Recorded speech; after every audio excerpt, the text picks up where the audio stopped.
A'udzubillahi minasyaitonirrajim. Bismillahirrahmanirrahim. Assalamualaikum warahmatullahi wabarakatuh. Alhamdulillah rabbil alamin. Innal hamdalillah nahmaduhu wa nasta'inuhu wa nastaghfiruh wa na'udzubillahi min syururi anfusina wa min sayyiati a'malina. May yahdihillahu fala mudhillalah wa may yudlil fala hadiyalah. Asyhadu an la ilaha illallah wahdahu la syarikalah wa asyhadu anna Muhammadan abduhu wa rasuluh la nabiyya ba'dah. Allahumma salli wa sallim wa barik ala Muhammad wa ala alihi wa sahbihi wa man tabi'ahum bil ihsani ila yaumiddin, amma ba'd.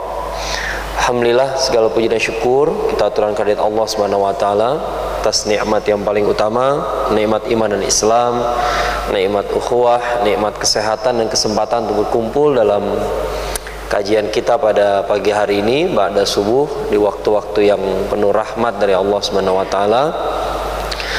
Sambil menantikan waktu syuruk, insyaallah kita mengharapkan keutamaan yang besar ya dari tinggalnya kita di masjid ini sampai waktu syuruk. Dalam waktu yang singkat ini saya ingin membahas sedikit tentang masalah yang dekat sekali dengan zaman kita sekarang gitu ya. Saya nggak ingin mengulang tentang masalah-masalah yang sudah diketahui tentang Palestina, tapi ingin membicarakan bahwa kita sekarang sedang menghadapi suatu masalah baru di negara kita sendiri ya.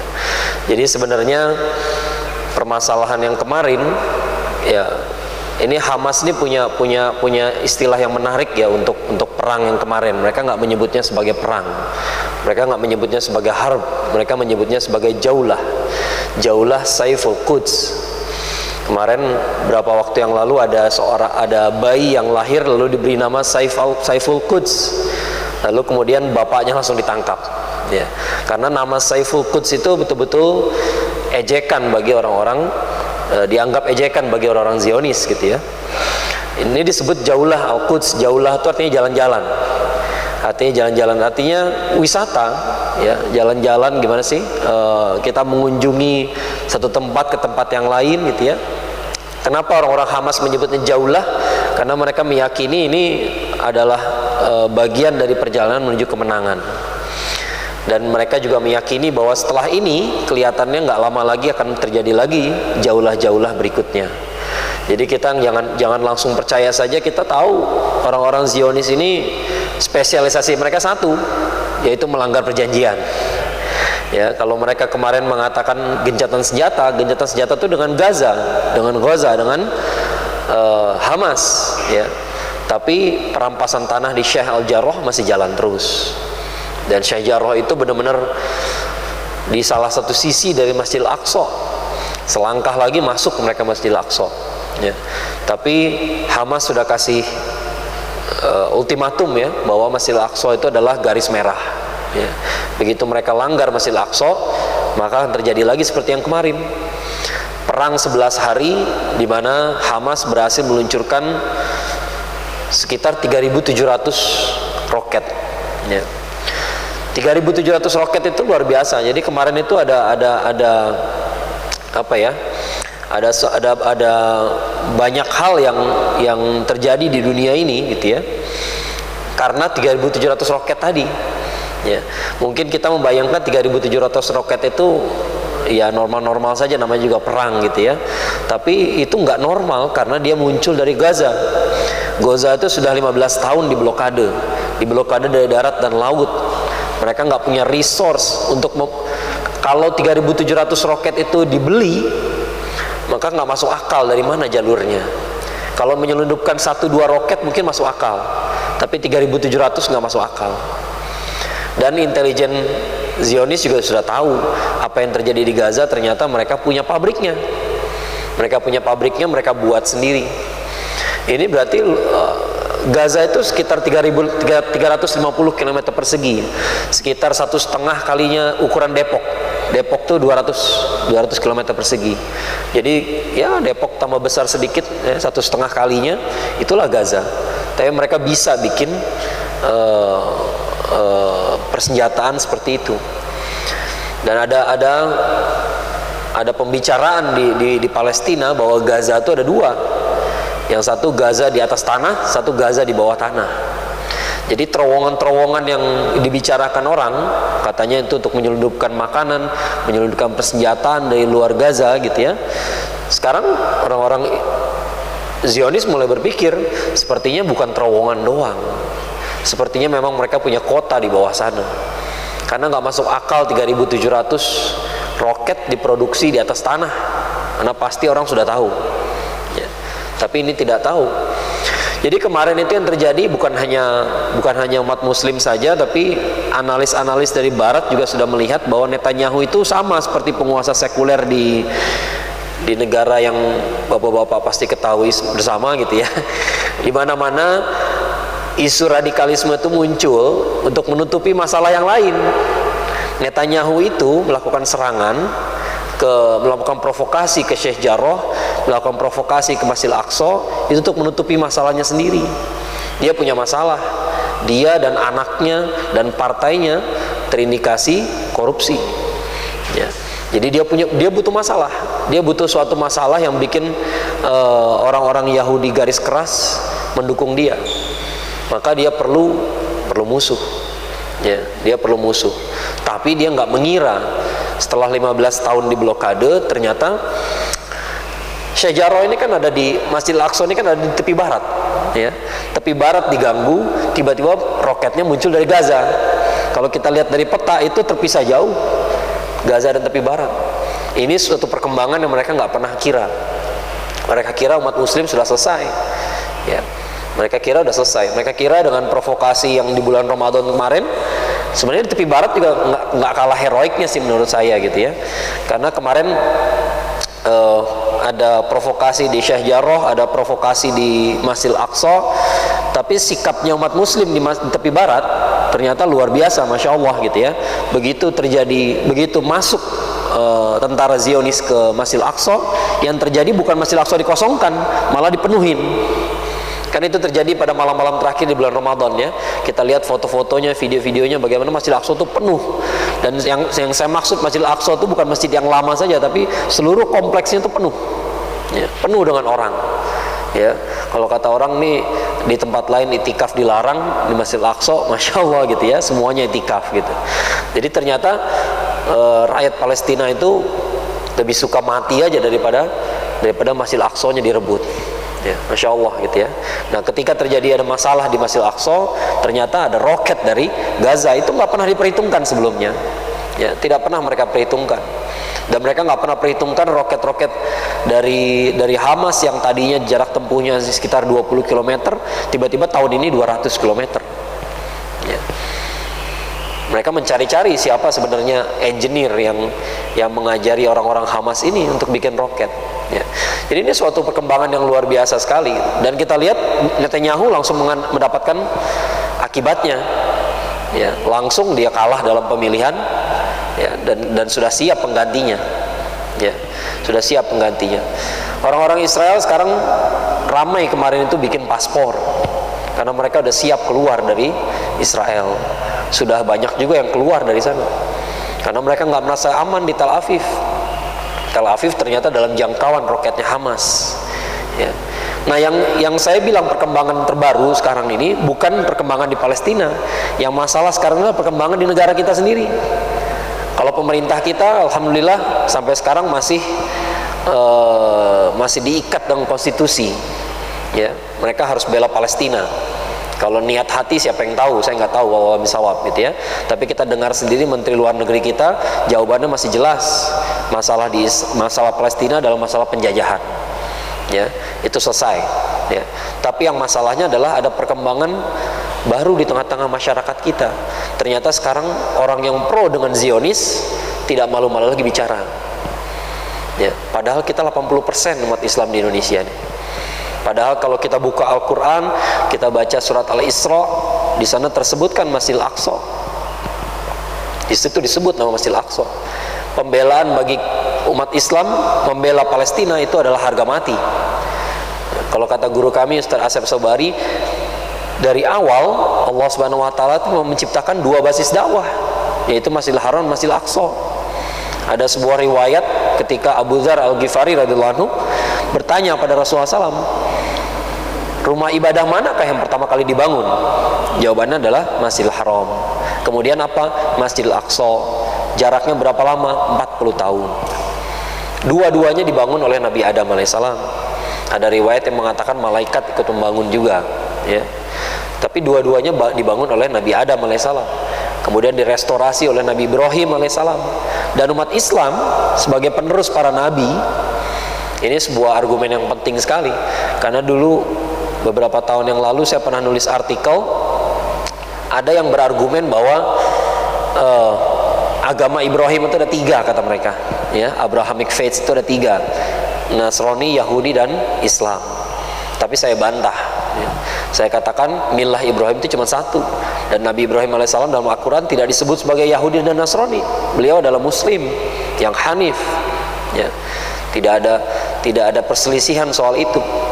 Tapi argumen saya adalah begini, kalau betul Yahudi dan Nasrani adalah penerus Nabi Ibrahim alaihissalam, jangan lupa Nabi Ibrahim alaihissalam punya andil pada 2 masjid, Masjidil Aqsa dan Masjidil Haram. Satu anaknya diajak membangun Masjidil Haram, Nabi Ismail alaihissalam. Satu anaknya membina Masjidil Aqsa, Nabi Ishak alaihissalam. Kalau Anda menghormati Nabi Ibrahim alaihissalam, maka Anda harus pelihara 2 masjid itu, ya. Sementara orang Yahudi dan Nasrani, kalau sekarang sih nggak bisa mereka ke Masjidil Haram, ya. Tapi dulu ketika zaman Rasulullah SAW, siapa yang melarang mereka? Orang Yahudi itu banyak di Madinah, tapi nggak pernah mereka mengunjungi Masjidil Haram. Mereka nggak peduli peninggalan Nabi Ibrahim alaihissalam yang satu itu, karena mereka merasa lebih hebat daripada keturunan Nabi Ismail alaihissalam. Karena mereka punya asobiahnya sendiri. Saya keturunan Nabi Ishak, saya lebih hebat, ya. Saya keturunan Nabi Yakub alaihissalam, lebih hebat. Nah, mereka nggak peduli sama Masjidil Haram. Jarak mereka dari Madinah ke Mekah, apa susahnya datang, ya. Kalau sekarang nggak boleh, sekarang udah jadi tanah suci. Kalau dulu menjelang perang Ahzab, orang Yahudi itu datang ke Mekah, ya. Mereka bermusyawarah dengan orang-orang musyrik Quraisy. Jadi nggak ada yang menghalangi mereka datang ke Mekah, nggak pernah ada yang menghalangi mereka. Tapi mereka nggak datang, ya. Tandanya mereka memang bukan penerus milah Ibrahim. Milah Ibrahim itu hanya satu, Islam. Ya, mereka tahu tentang penyembelihan anak Nabi Ibrahim alaihissalam, tentang perintah untuk menyembelih anak Nabi Ibrahim alaihissalam. Tapi siapa yang melaksanakan kurban sampai hari ini? Ya hanya kita, bukan mereka, ya. Nah sekarang di negara kita muncul orang-orang yang, jadi ini perkembangan yang mengerikan sekali, ya. Kalau zaman dulu beropini itu harus yang ahli, kalau nggak ahli nggak didengar. Kalau hari ini cukup selebriti, cukup selebgram, cukup komedian, ya, stand up komedian. Ini masalah besar di negara kita, karena sekarang banyak opini disetir sama mereka. Kerjaan mereka stand up komedi, tapi pendapat mereka sangat didengar, ya. Tempo hari ada yang mengatakan perang di Palestina bukan perang agama. Saya katakan maksudnya apa perang agama? Kalau yang dimaksud adalah perang antara Islam dan Yahudi, memang bukan, ya. Kita nggak memerangi Yahudi, kita memerangi Zionis. Zionis sama Yahudi itu lain. Zionisme adalah sebuah ideologi dalam agama Yahudi. Mereka manipulatif. Orang Zionis itu manipulatif. Orang Zionis itu sekuler, dan di mana-mana orang sekuler itu manipulatif sama orang beragama, ya. Ya karena di negara kita juga begitu kan. Kalau mau pemilihan pakai sorban, datang ke pesantren. Orang sekuler selalu begitu, ya. Sama kayak orang Benyamin Netanyahu, Ehud Barak juga dulu kayak begitu. Begitu mau pemilihan pasti datang ke tembok ratapan. Sehari-harinya enggak, ya. Mereka pakai argumen Zion. Zion itu nama bukit, ya, nama sebuah bukit. Dan mereka berkumpul di Palestina itu mengatakan bahwa Palestina itu tanah dijanjikan buat orang Yahudi, ya. Padahal dulu tahun 1903 mereka pernah melobi Inggris untuk mendapatkan tanah di Uganda. Jadi kalau mereka tinggal di Palestina berdasarkan dalil agama mereka, gitu, ya, mereka nggak akan pertimbangkan Uganda. Ya, kalau kita baca sejarah tahun 1897 itu Kongres Zionis pertama. Setelah itu Theodor Herzl keliling-keliling Eropa, dia minta tanah. Dia pernah minta tanah di Uganda, pernah minta tanah di Rusia, ya.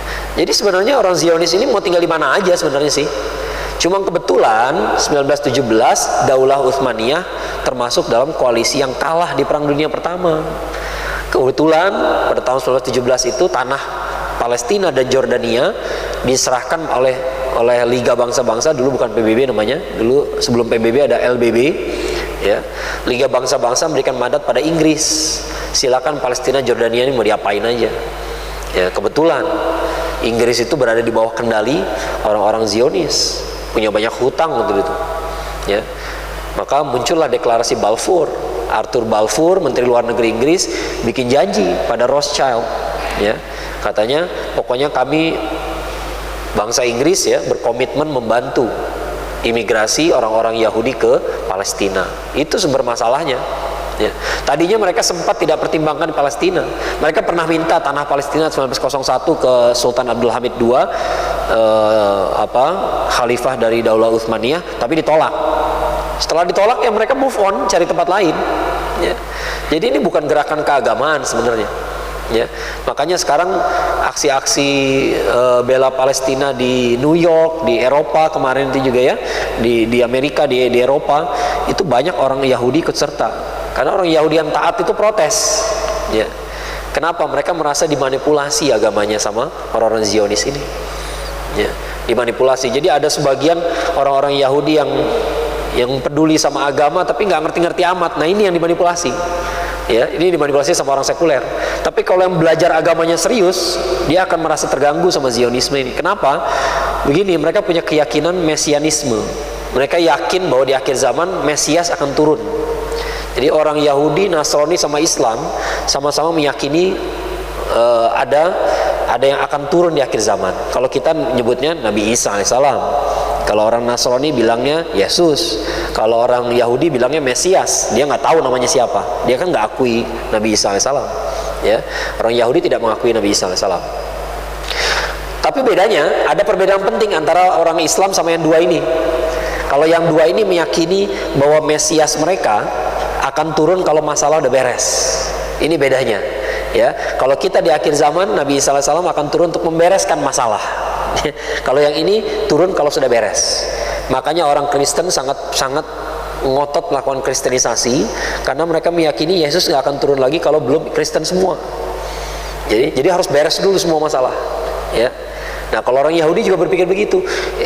Mesias mereka nggak akan turun kalau negara Israel Raya itu belum muncul. Negara Israel Raya itu dari Sungai Nil sampai Sungai Eufrat, dari mencakup dari Mesir, Syam, sebagian Turki, sebagian Arab, sebagian Saudi Arabia, Tabuk itu termasuk, ya, sampai ke Irak, ya, luas sekali wilayahnya, ya. Kalau itu belum berdiri, belum datang Mesias. Makanya mereka ngotot banget nih negara harus berdiri, ya, negaranya harus berdiri, ya. Kalau kita Nabi Isa alaihissalam akan turun untuk membereskan masalah.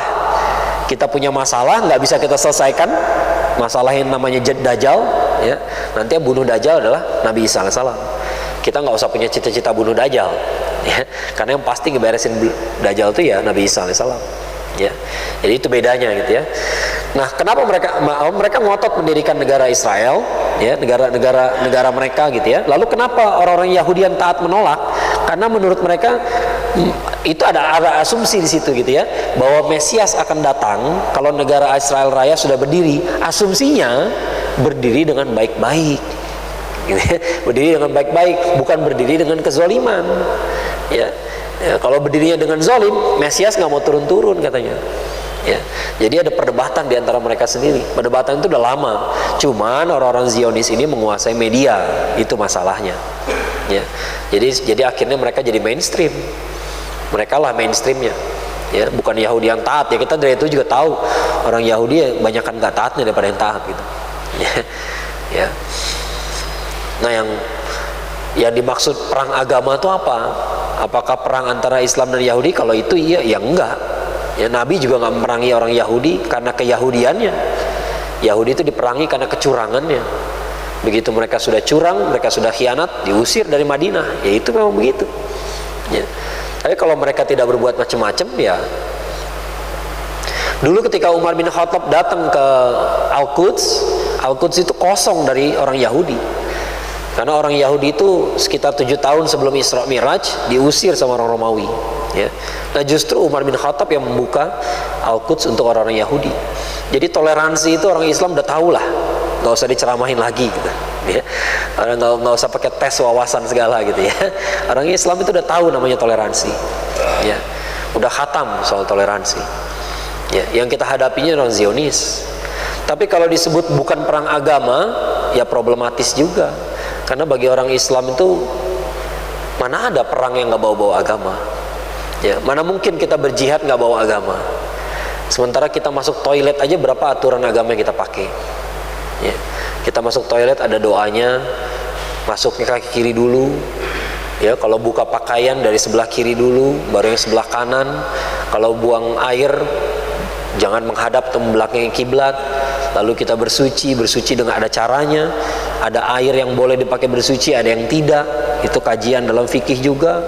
Kemudian kita kenakan pakaian kita lagi dari kanan dulu baru kiri, lalu keluar dengan kaki kanan. Berapa aturan agama yang dari tadi kita pakai? Baru ke toilet aja. Jadi mana ada umat muslim berjihad nggak pakai agama ya. Sebenarnya kalimat yang kayak begitu tujuannya supaya kita nih mengendurkan pembelaan kita pada Palestina, supaya kita berpikir bahwa bela Palestina itu bukan tuntunan agama. Kalaupun nggak terjadi di Palestina, kalaupun korbannya bukan orang Islam, tetap kewajiban kita untuk melawan kemungkaran ya. Kalaupun bukan Palestina, kalaupun bukan orang Islam, apalagi kalau di Palestina, apalagi kalau korbannya orang Islam, nggak usah ditanya ya. Kalimat-kalimat kayak gini sekarang di mana-mana di Indonesia gitu ya.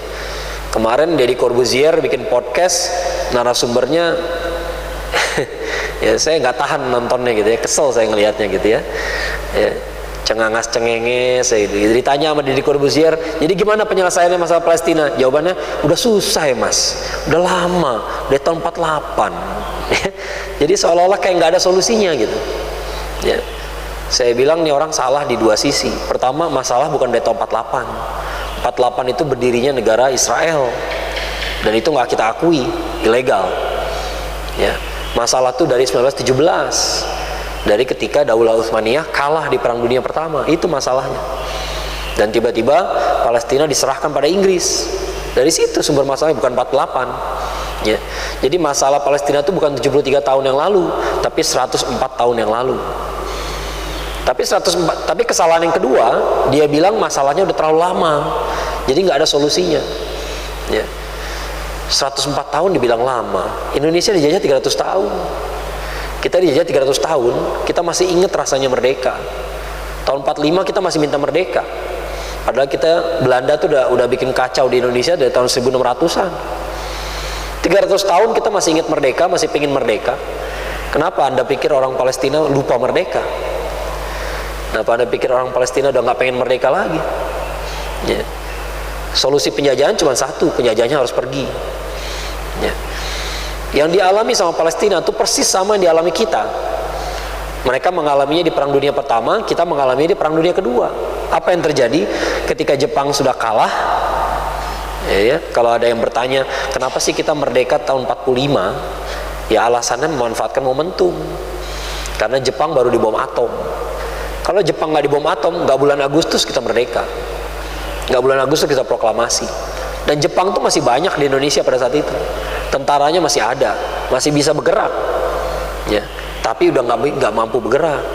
Kenapa? Karena pusatnya sudah kalah, yang di Jepang sudah kolaps.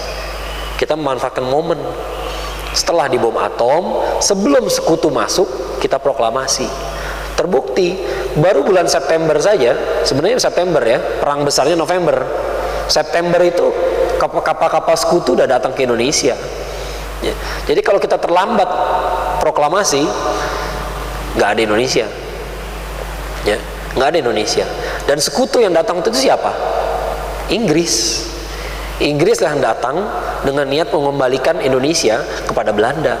Kan sama persis kayak nasib Palestina di Perang Dunia Pertama ya, kalah perang, tiba-tiba Inggris datang, kita Palestina mau diserahkan kepada orang lain, ya. Kalau dalam kasus Indonesia orang lainnya itu Belanda, dalam kasus Palestina orang lainnya itu ya Zionis itu ya. Gimana rasanya jadi bangsa yang tiba-tiba mau diambil, mau dikasih ke orang lain ya, kayak gitu rasanya ya. Orang Indonesia tahu banget rasanya jadi orang Palestina mestinya Ya, kita yang paling ngerti karena jalan sejarahnya hampir sama persis. Ya. Tiba-tiba diambil, tiba-tiba diserahkan. Ya.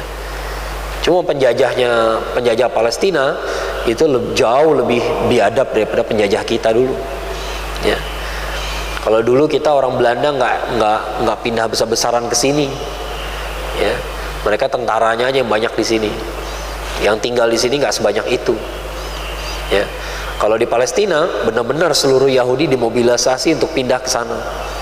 Dan pindah, yang disebut pindah itu betul-betul datang ke rumah orang, orangnya disuruh keluar, dia masuk ke rumahnya. Gimana rasanya sih beli rumah gitu ya? Barangkali nyicil belinya juga sama barangkali sama kita gitu ya, atau ngebangun dengan tangan sendiri, tiba-tiba datang orang nyuruh kita keluar, rumah tuh nggak dihancurin tapi diambil. Ya. Orang Indonesia tahu rasanya, makanya terjadi Bandung Lautan Api. Ya, lebih suka rumah dibakar daripada diambil sama Belanda. Tapi ternyata generasi sekarang, generasi TikTok ini gitu ya, dia nggak tahu penderitaan, mereka nggak tahu susah. Jadi dengan sedikit argumen-argumen dari stand up komedian aja mereka percaya. Ya. Ini yang berbahaya sekali gitu. Ya, jangan sampai. Kalau menurut saya pembebasan Palestina itu suatu hal yang udah pasti terjadi. Ya, sudah pasti terjadi. Kan perang akhir zaman terjadinya pusatnya di situ juga kok. Ya. Kalau kita baca di akhir zaman, Nabi Isa alaihissalam bunuh Dajjal ya di sono. Ya, bukan di sini. Nggak akan terjadi di Bogor gitu. Terjadinya di sana. Ya. Jadi kemenangan itu udah pasti. Ya. Cuman yang kita khawatirkan adalah masa iya bangsa Indonesia suatu hari nanti gitu ya, ketika Palestina merdeka gitu ya, masa iya kita nggak punya kontribusinya? Sekarang alhamdulillah masih berkontribusi. Sekarang masih kuat kontribusinya. Dari Ustadz Adi Hidayat aja 30 M, dari Muhammadiyah 350 M, 350 M. Ya, saya ngisi pengajian di sebuah kantor di Jakarta, perusahaannya lumayan besar. Mereka ngumpulin dana 2 hari aja dapat 195 juta. Ya, buat Palestina. Untuk hari ini kontribusi kita masih hebat, masih bagus sekali. Kemarin viral kan ada ambulans di Gaza, ada lambang ininya dari sumbangan dari Kota Padang. Ya. Jadi Indonesia kontribusinya masih bagus lah. Tapi 10 tahun ke depan gimana? Kalau narasi kayak gini masih kita kembangkan. Ya, narasi-narasi kayak begini masih kita biarkan, lebih tepatnya gitu ya. Ya. Nanti generasi-generasi yang baru akan lupa tentang sejarah Palestina atau sejarah hubungan antara Indonesia sama Palestina. Ya. Kemarin ada yang pejabat yang bilang masalah Palestina itu masalah negara-negara Arab, bukan masalah Indonesia. Ya, saya pengen kasih tahu ke dia bahwa sebelum ada Indonesia kita udah bela Palestina. Bela Palestina di Indonesia yang tercatat sejarah, yang paling tua tercatat sejarah. Saya nggak tahu kalau ada yang tidak tercatat sebelumnya gitu ya. Bisa jadi ada lagi yang sebelumnya gitu ya. Yang paling tua itu aksi bela Palestina itu tahun 1932. Sorry, 1930. 2 tahun setelah Kongres Pemuda kedua. Yang ngadain Young Islamitan Bond. Organisasinya Haji Agus Salim. Ya, Haji Agus Salim punya organisasi namanya Young Islamitan Bond. Ini salah satu peserta dari Kongres Pemuda kedua 1930 mengadakan aksi bela Palestina. 1930 Indonesia udah ada belum? Belum ada. Secara de facto belum ada, de jure belum ada. Baru ada sebagai gagasan saja. Gagasan. Kalau di Kongres Pemuda kedua kan gagasannya itu. Kita satu bangsa, satu tanah air, satu bahasa. Bangsa Indonesia, tanah air kita Indonesia, bahasa kita bahasa Indonesia. Baru gagasan, belum ada Indonesianya. Ya. Tahun 30 sudah ada aksi bela Palestina. Tahun 38 ada Kongres Al-Islam di Surabaya, dihadiri oleh ormas-ormas Islam. Ada 3 solusi mereka buat Palestina. Solusinya luar biasa menurut saya. Solusi pertama adalah kunut nazilah. Ya, di seluruh Indonesia, seluruh umat Islam, seluruh ormas ya mengadakan kunut nazilah sehari penuh ya, untuk Palestina. Tanggal 15 April tahun 1938. Solusi kedua adalah galang dana, solusi donasi. Solusi doa, solusi donasi. Solusi 3 adalah solusi diplomasi. Yang menariknya, diplomasi padahal negaranya belum ada. Tahun 38 itu Indonesia belum ada. Yang berkuasa di Indonesia namanya Hindia Belanda. Ya orang Belanda yang berkuasa. Tapi yang diminta berdiplomasi kepada Inggris, minta supaya Inggris tidak membagi dua tanah Palestina, yang diminta siapa? Bukan pemerintah Hindia Belanda. Ya, bapak-bapak kita dulu sangat jantan sekali. Ada pemerintah, tapi pemerintah itu nggak diabaikan. Pemerintah Hindia Belanda itu diabaikan. Siapa yang disuruh berdiplomasi kepada Inggris? Namanya sebelum ada MUI, sebelum ada Masyumi, dulu namanya MIAI, Majelis Islam A'la Indonesia. Ya, MIAI diminta berdiplomasi kepada Inggris. Masya Allah, negaranya belum ada, tapi kita udah bicara government to government, seolah-olah government to government, padahal MIAI bukan government juga. Ya. Makanya memalukan sekali kalau sekarang bangsa Indonesia malah mengatakan ini bukan urusan kita. Ya. Dan dulu pun ketika Indonesia merdeka tahun 40, proklamasi tahun 45, itu belum bisa dibilang merdeka kalau belum ada yang ngakui kedaulatannya. Ya. Maka mahasiswa Islam, mahasiswa Indonesia di Timur Tengah, di 3 kota, Baghdad, Mekah dan Mekah Madinah dan Kairo, itu bergerilya. Mereka berusaha supaya negara-negara Islam jadi yang pertama mengakui kedaulatan Indonesia. Qadarullah yang sukses yang di Kairo. Yang Baghdad, Mekah, Madinah kurang sukses. Baghdad apalagi? Baghdad gak sukses karena disusupi sama orang komunis. Ya, dulu tokohnya Musso itu yang menyusup di mahasiswa Islam di Baghdad. Ya. Yang di Kairo sukses. Lahirlah panitia pendukung kemerdekaan Indonesia. Siapa salah satu anggotanya? Mufti Palestina yang dalam pelarian, Syekh Muhammad Amin Hussaini. Ya. Palestina juga kayak begitu, negaranya masih susah, muftinya lagi dalam pelarian, sempat-sempatnya ngurusin Indonesia.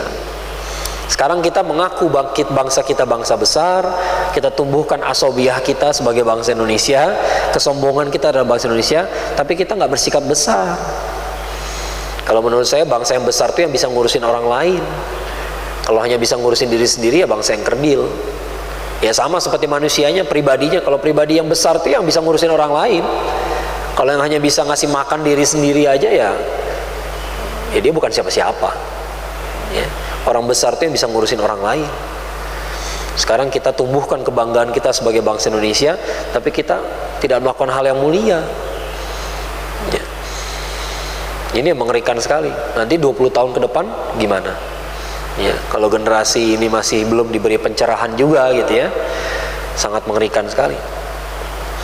Bahkan ada yang mulai percaya, ada yang mengatakan bahwa ya banyak pemahaman-pemahaman yang salah ya. Ada yang percaya mengatakan begini, kan kata orang Israel tuh Palestina tanah kosong.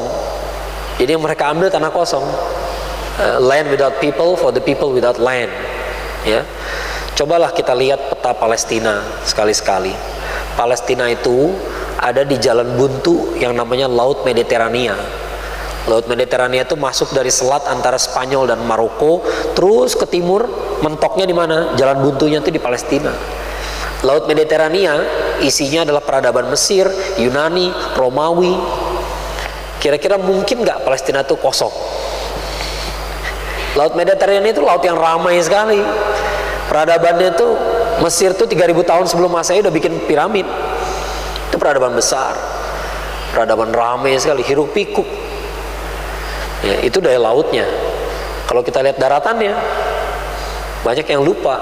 Syam itu adalah penghubung dari 3 benua, Asia, Afrika, dan Eropa. Kalau Asia sama Eropa doang, Turki penghubungnya. Tapi kalau Asia, Afrika, dan Eropa, dan plus Afrika tadi ya, Asia, Eropa, dan Afrika, itu Syam, Palestina. Dan Palestina berbatasan langsung dengan Mesir. Ya, logis nggak negara di sebelah Mesir itu sepi? Sementara Mesirnya dari 3000 tahun sebelum Masehi udah rame. Ya. Naik ke utara dikit Turki, ke timur dikit Persia. Sebelah mana sepinya Persia? Persia itu dari dulu sudah rame. Ya. Ke utara, ke barat Romawi. Ya. Doesn't make any sense. Ya. Itu klaimnya orang Yahudi, orang Zionis ya emang begitulah. Ya.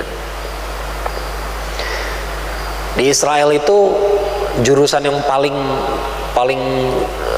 paling laku dan paling mereka kembangkan adalah jurusan sejarah. Ya. Memang mereka berusaha supaya bisa memanipulasi sejarah. Ya. Nah, tapi sekali lagi yang saya khawatirkan adalah di Indonesia.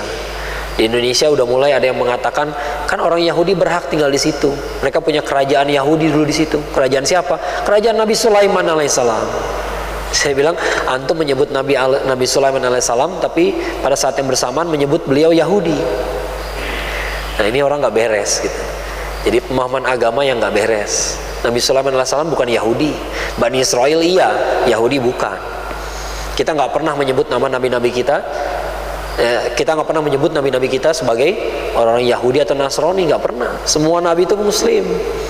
Ya. Nggak pernah kita sebut mereka Yahudi, Nasrani. Itu nama yang lain. Kalau Bani Israel iya, kan anaknya keturunan Nabi Yakub alaihissalam. Ya. Bani Israel itu ada yang beriman, ada yang enggak. Ya. Nabi Sulaiman alaihissalam jangan disebut Yahudi. Ya. Kalaupun disebut Yahudi juga, ya waris Nabi Sulaiman alaihissalam bukan mereka. Ya. Banyak yang nggak tahu lagi cerita tentang Nabi Sulaiman alaihissalam. Kalau di Quran, Nabi Sulaiman alaihissalam selain terkenal tentang bagaimana beliau menaklukkan kerajaannya, kerajaan Ratu Balkis gitu ya. Ya, ada hal lain yang bikin yang menarik di garis bawahi dalam Al-Quran. Tentang apa? Tentang sihir. Ya. Jadi di zaman Nabi Sulaiman alaihissalam itu ada berkembang ilmu sihir. Ya, kitab-kitab sihir itu begitu ditemukan nama Nabi Sulaiman alaihissalam, langsung diambil, dirampas, dikubur di bawah singgasananya. Gak ada yang berani sama Nabi Sulaiman alaihissalam. Nabi Sulaiman alaihissalam tuh bisa merintah manusia, jin, hewan, kendaraannya angin, mana ada yang berani. Ya. Tapi begitu Nabi Sulaiman alaihissalam wafat, begitu orang-orang Bani Israelnya tahu Nabi Sulaiman alaihissalam wafat, langsung digali kitab-kitab sihir itu kembali, beredar lagi kitab sihirnya. Sampai hari ini orang Yahudi memang sangat terobsesi sama sihir sampai hari ini. Ya, sampai hari ini mereka terobsesi sama sihir. Ya. Jadi kalau dibilang, kalau mereka mau mengatakan, mau menjadikan kerajaan Nabi Sulaiman alaihissalam sebagai justifikasi, maka kita akan katakan bahwa kalian kan bukan penerus Nabi Sulaiman alaihissalam yang baik. Ya. Mereka itu adalah orang-orang yang menyimpangkan ajaran Nabi Sulaiman alaihissalam. Mereka bukan penerus Nabi Sulaiman alaihissalam. Oh, mereka taat aja enggak. Taat aja enggak sama Nabi Sulaiman alaihissalam. Taatnya hanya karena beliau masih hidup aja. Begitu beliau udah wafat, langsung dilanggar lagi semua yang diperintahkan. Ya. Nah, hal seperti ini kita harus mengerti supaya kita bisa jelaskan pada anak-anak kita. Ya, anak-anak kita sekarang generasi internet. Ya, nggak bisa kita cegah. Semua HP sekarang punya internet. Ya. Di media sosial semua orang bisa bicara. Semua orang bisa bikin akun palsu dan bisa bebas bicara. Ya. Kita harus berhati-hati jangan sampai mereka mendengar jawaban yang salah. Mereka dapat jawaban yang salah bahwa orang Zionis itu punya hak tinggal di Palestina. Kalau orang Yahudi punya hak di Palestina, dari dulu juga udah dikasih haknya sama kita. Yang ngasih mereka hak tinggal di Palestina itu Umar bin Khattab radhiyallahu anhu. Orang Romawi bahkan ngusir mereka. Ya. Kita lah yang dulu ngasih hak ke mereka. Ya. Tapi orang Zionis ini jahat sekali. Ya, orang udah punya rumah disuruh pindah. Ya, kemarin bahkan viral ya videonya. Ada seseorang orang Yahudi namanya Jacob ya. Yakub ya. Dia ngambil rumah tetangganya sendiri. Jadi dia tinggal satu blok sama orang Palestina. Orang Palestina itu diusir, dia masuk ke dalam situ. Tetangganya sendiri. Tega dia ngambil tanah tetangganya sendiri. Yang selama bertahun-tahun bermuamalah sama tetangganya ini baik-baik. Ya. Kata tetangganya, Yakub, kamu ngambil tanah saya. Kata Yakub, I didn't do this. Ya, bukan saya yang ngusir kamu. Yang ngusir kamu kan orang lain, tentara. Nah iya, tapi kamu yang ngambil tanah saya gitu. Masalahnya kalau kamu pergi, nanti kamu nggak balik lagi. Ini tanah buat siapa?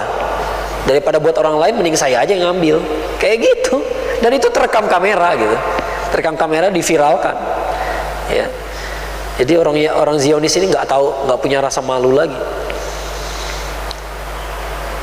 Sama kayak netizen di Indonesia kalau udah kepo luar biasa gitu ya.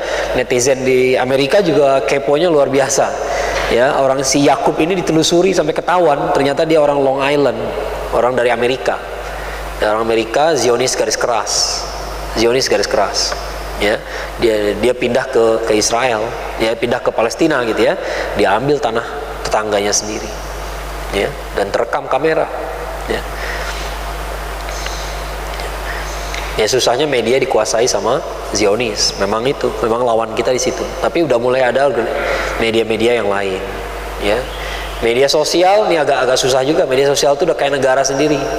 Ya, saya pernah nyebarin video YouTube, video bagaimana orang Zionis mengambil tanah dan meludahi orang Kristen. Nah, mengambil tanah orang Kristen, meludahi mereka dan menghina Yesus di mata mereka. Ya, jadi artinya menistakan agama orang Nasrani. Kenapa saya ingin kasih tahu orang Indonesia gitu ya, bahwa yang disakiti sama orang Zionis ini bukan orang Islam doang loh. Ya, kenapa orang Nasrani di Indonesia ini nggak pada sensitif sama masalah Palestina? Ya, mereka kira nih orang Islam doang yang menderita. Enggak. Ya, kemarin itu ketika terjadi perampasan di Sheikh Jarrah, yang diprovokasi bukan Masjidil Aqsa doang, tapi juga gereja yang paling sakral di Palestina. Kalau bahasa Inggrisnya gereja Holy Sepulchre itu, ya, gereja yang diyakini tempat kelahiran Yesus. Ya, itu kan masjid, ya apa, rumah ibadah yang sangat suci buat orang Nasrani. Tapi dunia Kristen itu berhasil dibungkam sama orang Yahudi, ya, sama orang Zionis gitu. Berhasil disetir opininya sampai mereka mengira ini masalah Islam, bukan masalah mereka. Ya. Dipasang di Facebook videonya, besoknya Facebook saya disuspend. Jadi ternyata Mark Zuckerberg lebih berkuasa daripada pemerintah Republik Indonesia. Ya. Dia yang tentukan konten mana yang boleh muncul, mana yang enggak. Konten bela Palestina nggak boleh muncul. Konten anti LGBT dihapus. Ya. Kalau masih bandel juga, akunnya disuspend. Suspendnya sehari, 3 hari, seminggu, sama-sama sebulan. Nah, udah lama saya berkesimpulan Facebook nggak asik, ya. Lebih asik Twitter. Kalau Twitter masih bebas sampai hari ini, ya kita mau ngomong apa aja, ya nggak dihapus akunnya sama Twitter. Instagram udah mulai nggak asik juga, karena Instagram yang punya Facebook juga sekarang kan, ya. Jadi media sosial itu dunia yang lain lagi, gitu. Ya, kita boleh nggak mesti main di situ, ya, tapi kita harus tahu bahwa anak-anak kita terpapar di situ. Ya, kita harus tahu juga, ya, mereka terpapar.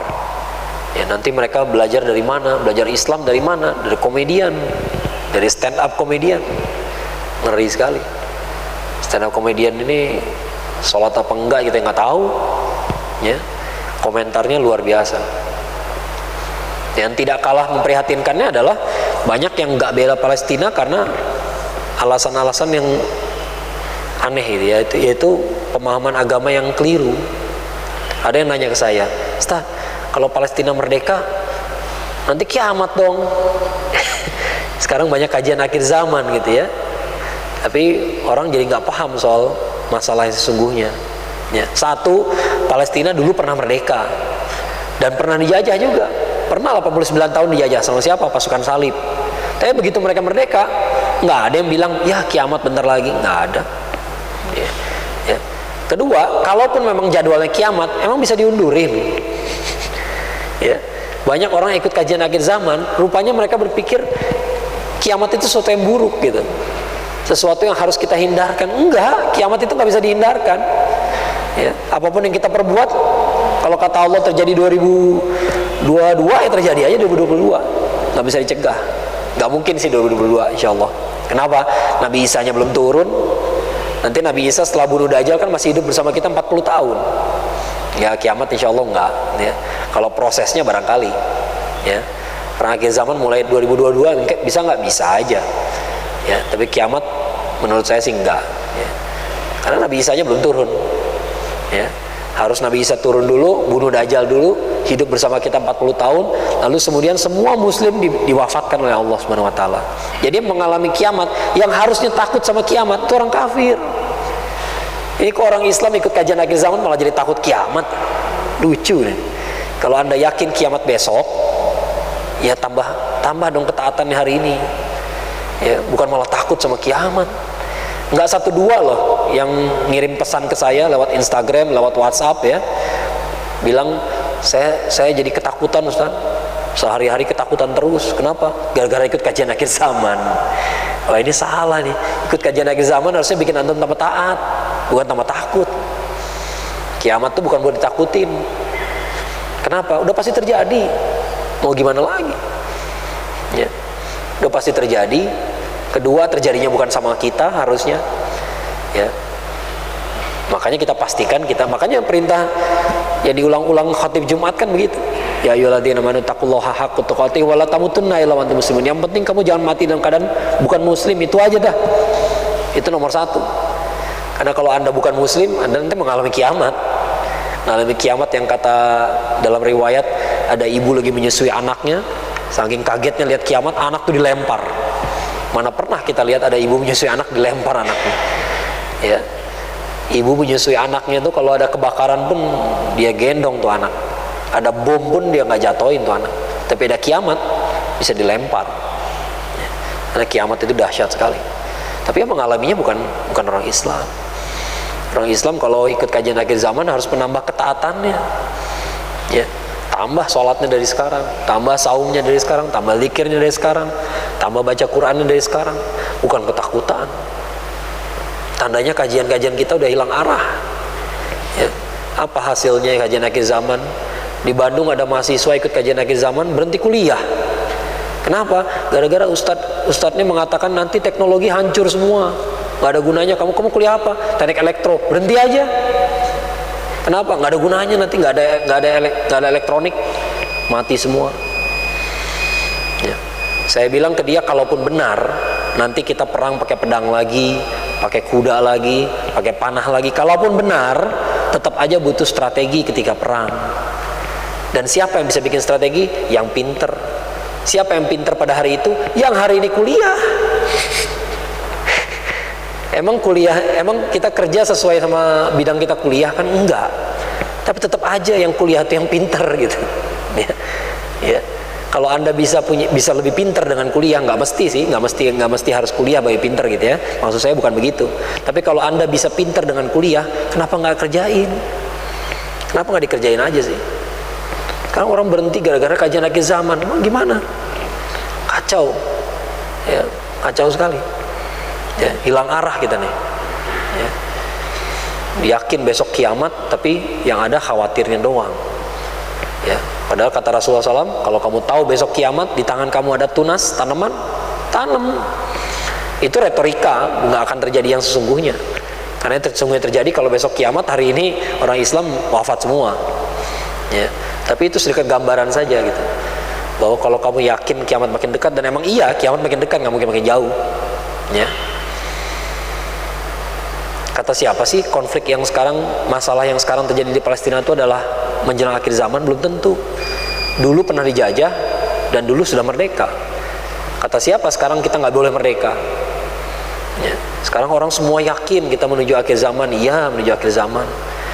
Kalau kita pelajari sejarah, ini sebagai penutup ya, kalau kita pelajari sejarah peradaban Islam, grafik Islam tuh nggak naik terus, nggak turun terus, naik turun, naik turun, naik turun, ya. Daulah Umayyah itu udah hancur. Ada Umar bin Abdul Aziz, ya, dibantai sama Daulah Abbasiyah, lari ke Andalusia grafiknya naik, ya. Hancur.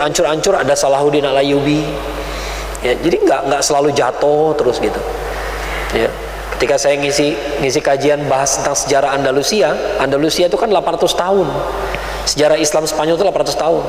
Saya ngisi kajian butuh 8 pertemuan itu, ya, karena 800 tahun, 8 abad gitu ya. Tiba-tiba saya cerita tentang Abdurrahman An-Nasir, khalifah di Andalusia yang paling sukses, ya, yang paling berjaya lah gitu ya di dalam sejarah Andalusia. Tiba-tiba ada pertanyaan, Ustaz, ini kalau lihat zamannya ini kan udah fase Mulkan Jabrian, kata dia gitu. Kenapa bisa ada orang kayak Abdurrahman An-Nasir yang baik kayak begitu? Nah, ini juga akibat dari kajian yang salah kaprah. Ya, sekarang orang yakin ini menjelang akhir zaman, namanya mulkan adon segala macam gitu ya. Kalau Anda yakin ini dalam fase itu, apakah berarti nggak boleh ada pemimpin yang baik? Apakah nggak boleh kita jadi muslim yang baik di masa itu? Enggak. Ya. Bahwa secara tren dunia Islam sedang jatuh, iya. Tapi bukan berarti kita semua harus terpuruk. Lalu kita harus biarkan saja kita terpuruk, enggak. Oh, sebelum kiamat itu seburuk-buruknya zaman, Ustaz. Umat Islam terpuruk, umat Islam dizolimi. Iya, tapi jangan jadi pembenaran. Tetap aja di mana-mana kalau lihat kemungkaran, lawan. Bukan kita pasrah aja, kenapa? Ya akhir zaman. Nunggu Imam Mahdi datang. Enggak ada tuntunan kayak begitu. Ya, di zaman apapun kita hidup, kita harus jadi orang baik. Kita harus ngajak orang jadi orang baik.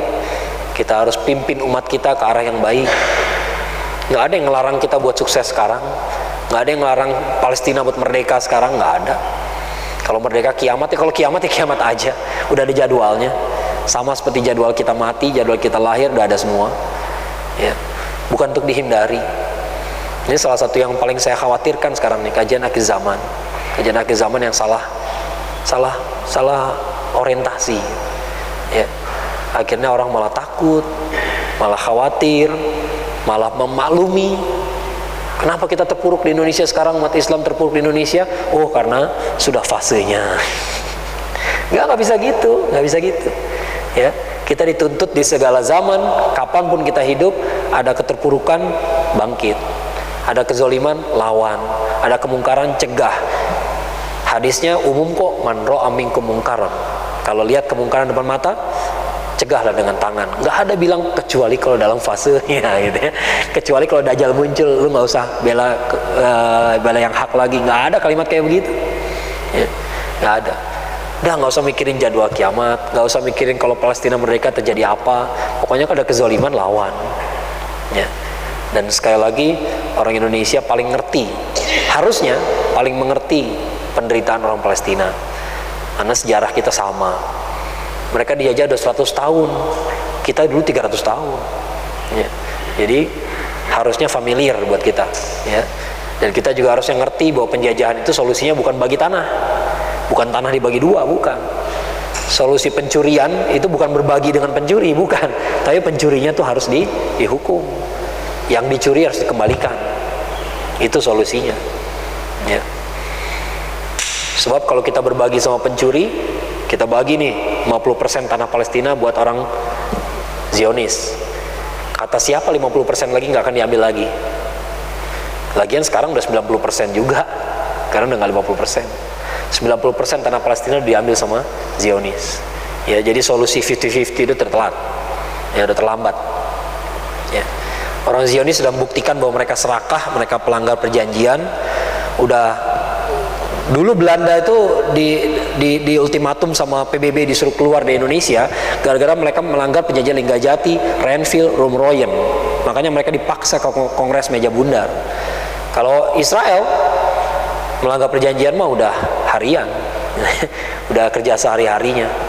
Jadi keterlaluan kalau mereka nggak dikasih ultimatum harus keluar. Memang dunia dalam keadaan tidak baik-baik saja. Ya. Sekali lagi yang perlu kita khawatirkan adalah Indonesia. Ya, Palestina insya Allah pasti akan dibereskan oleh Allah masalahnya sesuai jadwalnya, sesuai kehendak Allah. Mau kapan kita nggak tahu.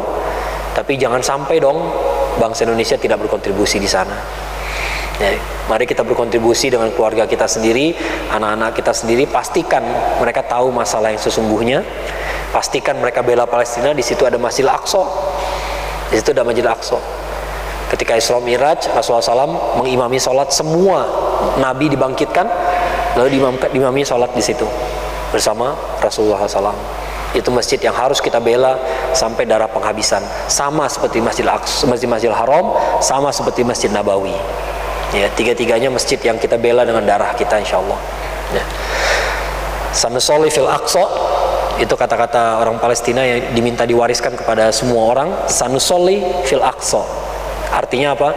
Insya Allah suatu hari nanti kita sholat di Masjidil Aqsa. Amin ya rabbal alamin. Mudah-mudahan kita sempat sholat di sana dalam keadaan merdeka, bukan dalam keadaan bayar paspor kepada orang Israel ya. sampai sekarang masih bayar ke sana. Ya, mudah-mudahan kita sempat ke sana dalam keadaan merdeka, nggak diganggu orang. Lalu kita bisa kumpul sama saudara-saudara kita di sana, sebagaimana kita kumpul di Masjidil Haram, sebagaimana kita kumpul di Masjid Nabawi. Amin ya rabbal alamin. Bila taufiq dia, assalamualaikum warahmatullahi wabarakatuh.